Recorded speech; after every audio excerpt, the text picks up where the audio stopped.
I'm going to move on to our presentation here. And so this lady sitting down in front of me here, this is Katy, and at the bottom you'll see Katy's name. Oh, I'm Tahja. Katy Tahja. Because she wrote this book. And so I was up in Mendocino recently, and with Liz, and we took this book with us. And we took this book as we drove up the coast, and we found a place that used to have a load of railroads or whatever, and looked at it today. No railroads. So it was a fascinating trip. And so when I was looking for somebody to speak, I thought this is going to be a very interesting subject. Is there anybody who could do this? Little knowing that the lady who agreed to come was the lady who wrote the book I used. So, okay, so I'm sort of standing here not to talk, but to move the slides along when Katy tells me, okay? I'm pretty good at following instructions from women, not men, but from women. Yeah, probably I should take it out of my pocket.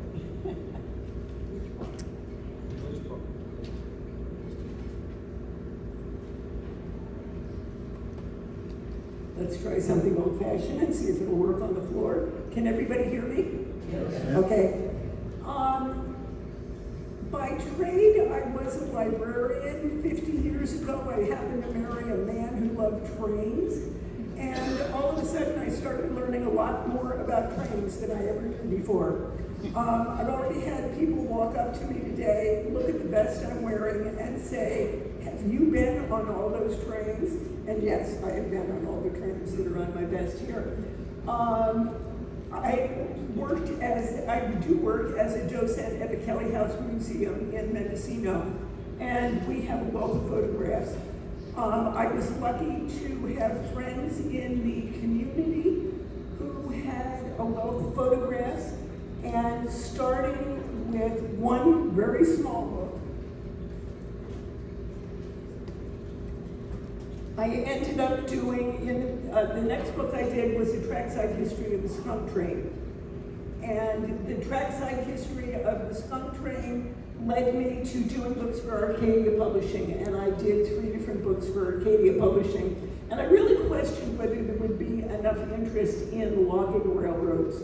But we had 40 of them in the 2 counties. We had one railroad that connected to the outside world, and we had another 39 railroads that did nothing but carry the logs out of the woods to the lumber mills on the coastline so they could be turned into boards and shipped to San Francisco. And San Francisco had the good graces to burn down with frequent regularity, which kept the lumber industry going on the North Coast for years and years and years. We don't have any mills left on the coast now, but we have, you're driving down a county road and you look on the other side of the creek that you're driving along and you realize that there's a railroad grade along the other side of the creek.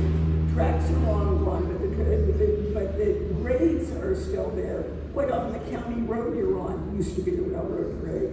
But there's lots of remains of it, and I wanted to encourage everybody to visit. This is the Mendocino Coast Model Railroad and Historical Society in a building next to the skunk train in Fort Bragg. And they have a killer layout. And I work as a historian for them. If there's any questions that they have about local history, I'll go find the answer for them. So, Nick, okay, if you would like to go to it, the first slide, which you just, yeah. Steam technology was used in a lot of different ways. Our logging operations in Mendocino were based on the logging practices of the Canadian Maritime provinces, and the state of Maine, because that's where our people came from. It settled there. So river drives of logs were quite common. And this, on the far right-hand side, is the Maru, which was a steam-powered vessel that helped move these rafts up and down the river, and you can see one of the trains in the background. Again, none of the trains, with the exception of the Northwestern Pacific that made it from Eureka to the Bay Area in 1913, none of the logging trains connected to anything but a sawmill. In this case, the engines would help also. They didn't come all the way to the mill. They came to where they could dump the logs into the water and then progress from there. Want to go to the next one, Nick? This is, no, other way. Next. Yeah. Well, you skipped one, but that's okay. There are anything could be turned into a railroad engine. Anything. If you had rails down and you had wheels that would run on the rails, you could put anything to pull the equipment along.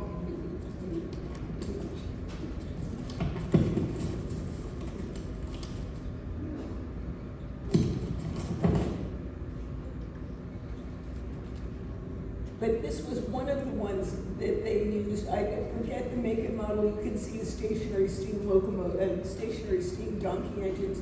Donkey engines were steam units on rails that were used for pulling.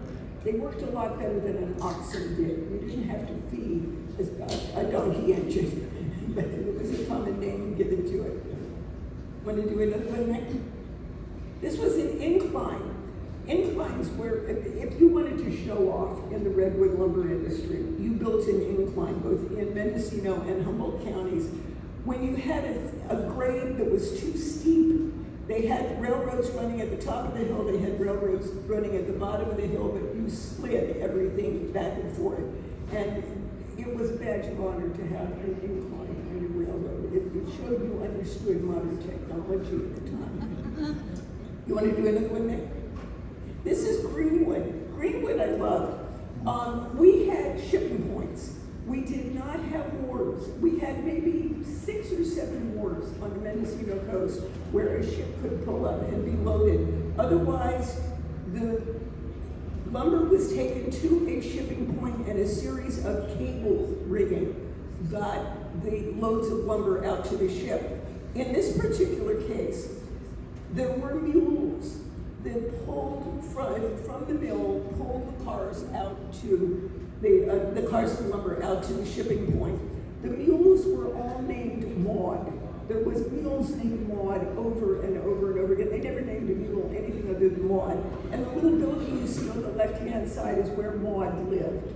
And they were, all of the mules were named Maud. And when the vehicle got out there at the end, it was empty. Maud pulled them back up to the mill again. Again, they were using rail technology, but they weren't using railroad engines.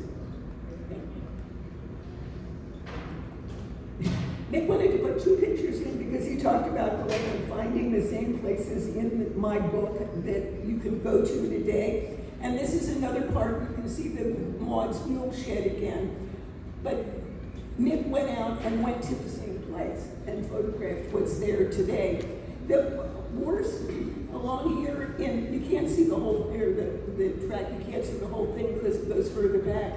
But they used shipbuilding techniques. They realized that purples and bents, which were used in the construction of sailing ships, could be nailed to a hillside and have a railroad track put on top of it. So they were using shipbuilding technology along with the modern technology. And in many places, Nick proved it, you can go right along the coast and find the same places in this day and age. Next one, Nick. This was a publicity picture. We got a lot of great pictures out of the Redwood Empire for publicity purposes because the people back east would not believe how big the logs were. And you had to take photographic evidence back with you. So both the cover of the book and this picture show something of the size of the redwood logs. And when I show this picture to kids, the hands go up and they go, how'd you get the horse in the log? And I said, well, what you can't see is there was a ramp for the horse. And the horse was blindfolded and backed up the ramp. And the ramp was pulled away and the blindfold was taken off the horse, and you had like maybe a minute or two to get your photograph, and then the ramp was back up and the horse was back down again. But even though that log had a hole in the middle of it, it still had lots of merchantable timber on it, one way or the other. And again, a publicity picture to take back east to show that if you're trying to, the Reading Railroad in Pennsylvania was one that they loved to talk about, that people just, they would go back and try to sell redwood because redwood on the top of your coaches would not catch fire when the sparks from the locomotive happened to land on top of your rail car. So they did a lot of publicity back there and carried pictures like this to talk about the size of the wood. Next one, Nick. One of the favorite things to do was to see how many engines or how much movement you could get in one picture. So this is Gualala, down on the south coast by Sea Ranch, Garcia River, with one engine going underneath the trestle and one engine going over the trestle. And again, the uniformity of it was a favorite thing to take one log and cut it in, 18 pieces, and then line them all up on the rail car from biggest to smallest, from one end to the other. So that was on its way to being a posed publicity picture. The other thing that pictures got taken for was insurance purposes, because lumber mills had a bad habit of burning down. So they would send professional photographers out to take pictures in the mills to show people, to show exactly how many buildings they had there and exactly how big that sawmill building was, or exactly how tall that smokestack was. They had the insurance photographs to prove it, and 120 years later we have the photographs, so we're grateful. Yeah. That's what they. This is a great picture. This is a picture out of Humboldt County, and this is called the bulky trestle. And the bulky trestle was built because the lumber company did not want to have to come down the hill you see in the background, run across the flat valley, and go back up the hill again. So this was their solution to go from one side of the hill to the other. There are no pictures of it completed. We know it was completed. And we know it was used because the railroad engineers hated it. The railroad engineers said when you carried a fully loaded train over that trestle, it did this. Even though it was braced, it would do this the whole way. And the locomotive engineers threw a hissy fit and said, we'll deal with this for as long as it takes you to build us something at ground level, and then we'll deal with ground level. So I've gone back to try to find the location of this trestle, but of course all the hillsides are grown back with second and third growth redwood. And you can't see where this was. You know approximately where it was, but there's nothing left of it one way or the other. The pile driver on the top must have been really interesting to look and observe. Next one, Nick. Oh, Mr. Zaruba. This is an unusual use of a steam locomotive, or at least a partial steam engine, donkey engine. This was a rail inspection vehicle, and Mr. Zaruba was part of the lumber company, and when he wanted to inspect rails, or in this case, he was out on the wharf in Humboldt Bay. This is the vehicle he used to do his inspection tours.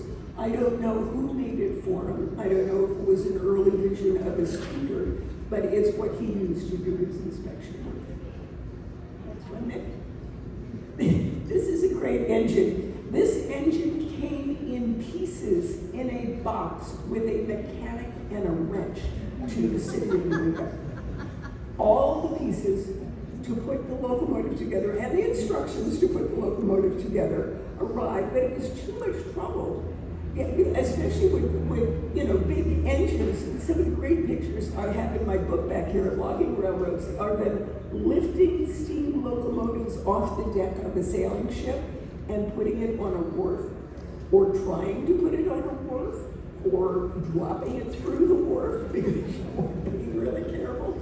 So this was the one instance where they just sent out all the pieces, the instructions, and a mechanic with a wrench, and that engine had for 30 years. So they did a good job putting it together. Okay. This is where all railroad engines went when they died in Humboldt County. This was the Berenson scrapyard, and if you needed spare parts, this is where you came. And they existed into the 1930s on the waterfront in Eureka, but it was literally your spare parts headquarters for locomotives. This is the Scotia Bluffs, south of Eureka and Fortuna. And a good story, it went along with this. This is a hillside that loved to fall on the tracks, and then the tracks loved to fall on the Mill River.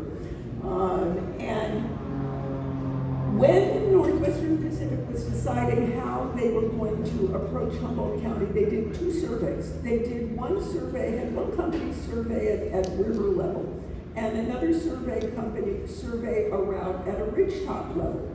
And they were doing this in 1905, and in 1906, they were getting ready to make their presentations to the Northwestern Pacific Railroad about whether to choose a river level route or a ridgetop route. And that lovely earthquake came along. And the ridgetop route, people had everything burned and destroyed. And so the only set of plans then was for the river route. And unfortunately, the river route had a tendency to either flood or have the material on the cliffs fall down on top of them. But this was during the construction phase of the work. Next one. This is what happens when you ground a Navy destroyer on the beach and it can't be pulled off again. It was a total loss. They had tried every conceivable way. Actually, it came in because there was a submarine that had gotten stuck. And it came in to pull the submarine out. It got the submarine away, but it got itself stuck. So that it was going to be salvaged. And the railroad company took one look at it and said, that's close enough to shore, and cut a hole in the side of the ship and put a rail line out to take it apart. And so that's the salvage operation going on. And at extremely low tides in Eureka, you can still see parts of the framework of the ship. But they just put a rail line right into the side of it and said, let's take it apart. Next one, Nick. This is what happens when things fall off of trestles into rivers. And what I loved about this picture is one of the delights of the railroad people in Humboldt, Mendocino County is people would look at, a lumber company boss would be looking at a canyon, a steep-sided canyon or something, and he'd be going, there's no way we can get a rail line in there. And the engineer standing next to him, or the surveyor, or the person with the knowledge would say, how much money do you want to pay us to get that into that lumber that you want? And they would come up with phenomenal things. And one of those persons was a man named Port Lawson. And Port Lawson developed what was called a flyer engine. And it was stationary. It was the logging technique to get timber out of extremely steep canyons, doing cables that went over the canyon, and you literally lifted the logs and carried them through the air to the closest rail spot where you could put them down and then load them on the train. And so this engine ended up upside down in the Garcia River, and they thought they were going to write it off. And Port Lawson came to the lumber company and said, what is it worth to you to get that engine back on the track again? And I have pictures in the book of this engine with about 45 cables attached to it. And there was, again, steam donkey engines on a rail car with cable spools and one guy at the control. And they lifted this engine up, got it right side up, turned it 180 degrees, and put it back on the train tracks again, because they had that good a control of their cable system for lifting and moving things. But I so admired the creativity and the ingenuity these men used. They didn't let anything get in the way if they could make some money out of it, one way or the other. Next one, then. This is it. When the timber was stacked on shore at the shipping point, if modern mules had brought it to the Greenwood Elk Pier, or the Greenwood Elk shipping point, They used these chutes that you see here. The ship would pull up under rigging, and they would slide, and when they first started it, they would slide one board at a time down to the boat. And they finally figured out you could tie the boards in bundles and slide them down the hill. You didn't need to slide them one at a time.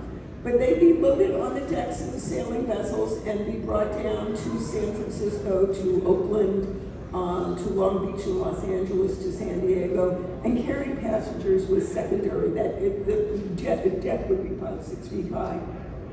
Did the bundles aboard ever go down that chute too fast?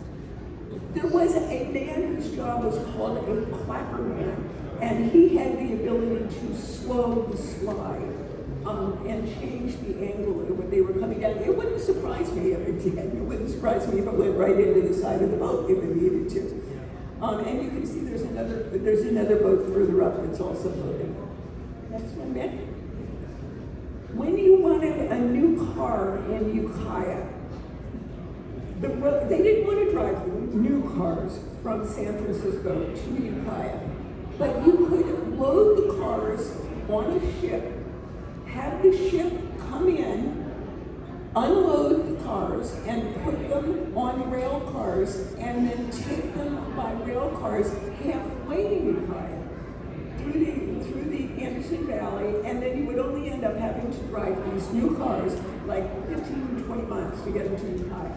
So this was a whole load, and I didn't bring it. Let me see if I have the exact, what's on that note.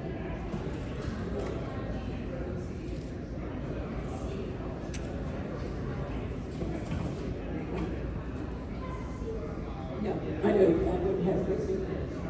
There are people, of course, men, of course, who have identified every single car on as the make and model of the car on the thing. But you can see what the road looks like going up the hill, one way or the other. This was at Navarro.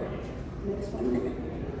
This is how you got your, if you were not going to build the engine yourself, this is how you got your railroad engines delivered to some place. If your lumber company had a wharf, if your lumber company was lucky enough to have a wharf, an engine like this could be delivered. This was delivered in Albion. Quite often they were sending them down to the Bay Area to convert them from wood burning to fuel burning engines. And in more than one case, they were doing this and dropped it through the wharf. And the day they dropped it through the wharf in Fort Bragg, there were lumbermen with their day off that were fishing off the supports of the wharf underneath and heard the thing coming and leaped off the sides of the wharf so they wouldn't get hit by it. Next one, Nick. This is moving day at the logging camps. All of the cabins that the men lived in were small enough that you could put them right on a flat car and take them to the next logging operation after you had finished. The half building you see in the back is one half of something like a machine shop or a dining hall or something like that where you needed to put two pieces together. But you could pick up the whole thing and move it to the next camp.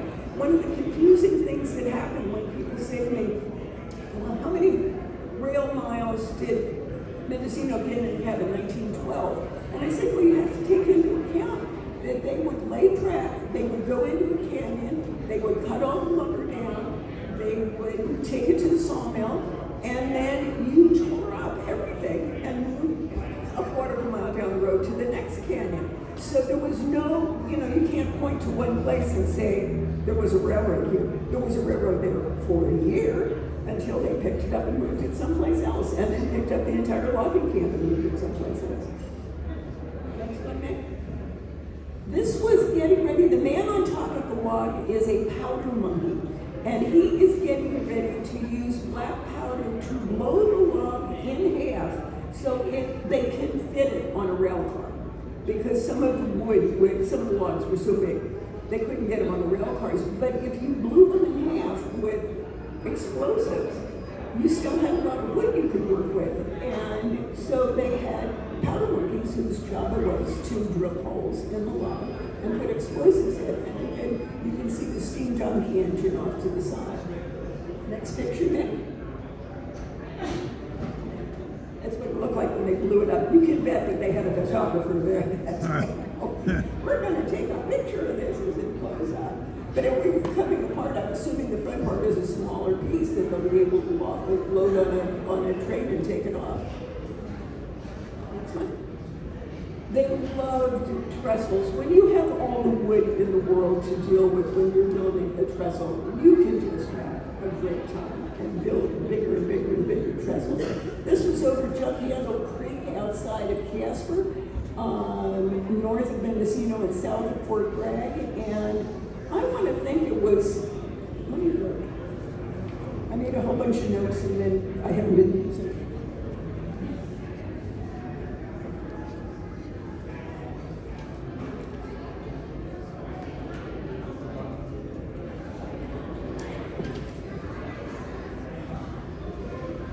The trestle was 1,000 feet long and 146 feet high for the Casper Lumber Company. Nice picture. This is another one. This is down in the Greenwood Elk area. You can see somebody's farmyard in the bottom corner of the picture. But again, when you have all the material in the world you need for building things, you just go ahead and build them. The previous picture, the jug handle trestle, fell down during the 1906 earthquake, and the community was infuriated because somebody came with a match 2 days later and burned the entire thing up. And it started a fire down and burned the whole thing up. And they had it rebuilt within 3 months. Went after it again. Okay. Yeah, that was after the earthquake, what it looked like. Next. We had them all sizes. We had big engines and we had little engines. Depending on the job you needed to do, this was California Western Union Lumber Company of Fort Bragg. And the little one on the middle is still existing. The little one, they almost made fun of it because when they had parades in later years, they would put it on the back of the logging truck and carry it around on the back of the logging truck. And it was considered ignoble for this little engine to be hauled around as a parade exhibit. Next one. We had a little bit of racial tension in the back and the bottom. You can see what looked like some Chinese headdresses. The Chinese were very good tunnel drillers for the California Western Union Lumber Company. And one of the few racial spats we ever had on the coast was a whole crew of Chinese that were brought in after the Transcontinental Railroad was done to build tunnels. And people said, well, you're bringing these Oriental people in, why can't we have local people build this? So they had a huge community meeting at Fort Bragg, and they said, anybody that has anything to say about these Oriental people building our tunnels, show up at the meeting and talk to us. So of course, great hordes of people showed up. And the owner of the railroad and the lumber mill said, we need people that are going to dig tunnels 10 hours a day, 6 days a week. Hold your hand up if you're ready to take the job. And the community, nobody's hand. Nobody wanted to work 6 days a week, 10 hours a day, digging tunnels. And they decided maybe it wasn't such a bad idea after all to have these nice Oriental people that wanted to dig tunnels. So these were some of the Chinamen. Interestingly enough, and I don't know why, Gualala and the Garcia River in the south part of the county always had Chinese road crews. So they railroad crews, engineers and firemen and stuff like that. So they had a long existence on the coast. In the town of Mendocino, we have a Chinese temple that was built in the 1850s. So they've been Chinese with us for a long time on Mendocino Coast.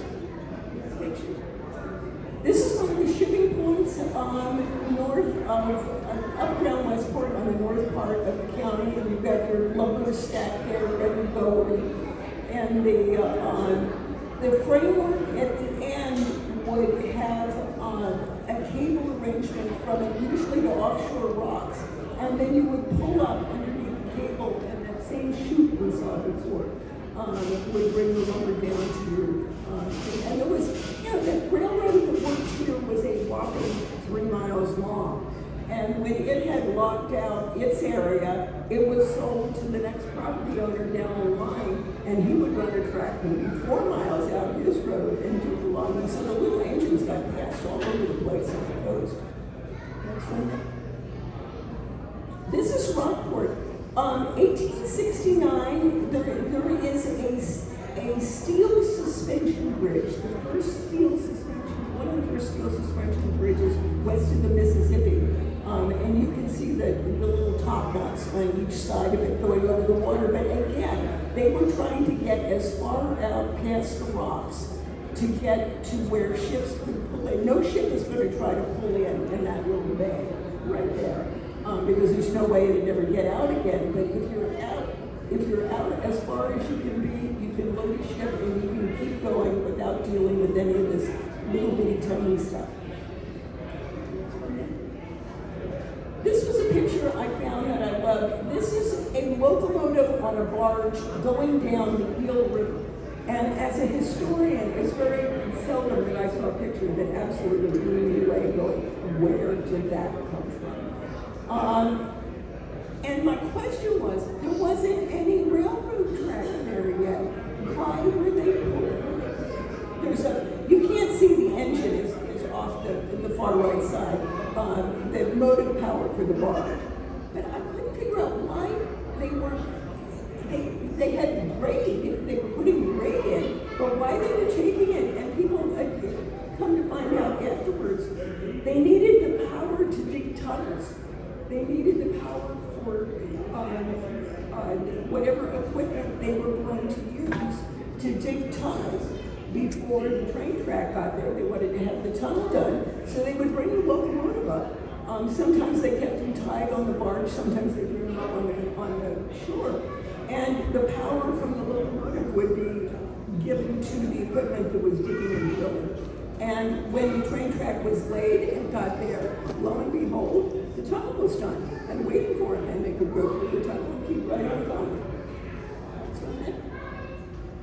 We have a group in Willits called Groups of Motive Power that are railroad fans and steam logging equipment fans, but also they pick up strange pieces of track laying equipment. And this was a Bucyrus track laying equipment that would carry your track and had a crane and would do the work as you were building your railroad line. And Roots of Motive Power steams up it has steam up several times a year in Willits. And one of the things they do at their steam ups is they have a steamroller to be used to flatten out road grades. And there's not much you can do with those things in this day and age for demonstration purposes, but they realized you can do block prints with them. So they have put an ink on a huge, very heavy block print, put a piece of paper on it, and then run a steamroller over it to get the image onto the paper. So it portrays to kids some of the things that you can do in the 21st century with these 18th century technology. And this is the cover of my book, and this was a show-off day. This was not an average day of lumber. And so you have railroad spars, you have cut lumber on one side, but to be able to show the people back east that this was one tree that was cut into sections and is on its way to the lumber mill to be turned into lumber. So this was purely publicity. A lot of the great pictures were just publicity.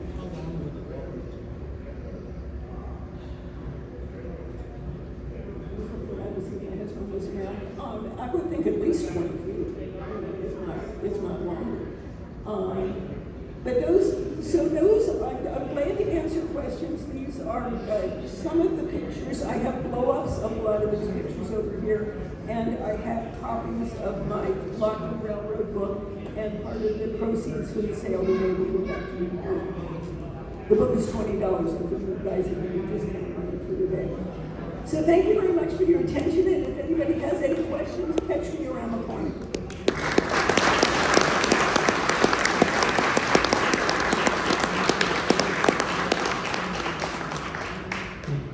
Well, I want to thank Katie for coming from Mendocino to talk to us. And her driver, who seems to have disappeared, her husband. Oh, there he is, hiding over there. The gentleman with the rather long beard. Yes, that's right. And that must be, who's sitting next? Okay, we've got Katie's son here too. Right? And my cousin. And your cousin. I mean, we've got the whole family's here. It's excellent. And I was just so delighted that she could do this, because driving up the coast with her book, actually my wife got into it. It was a railroad trip.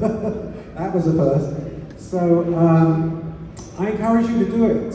And in fact, I will probably be organizing a trip up there if a group wants to go, to see the coast and look at these pictures and what it's like now, but then visit.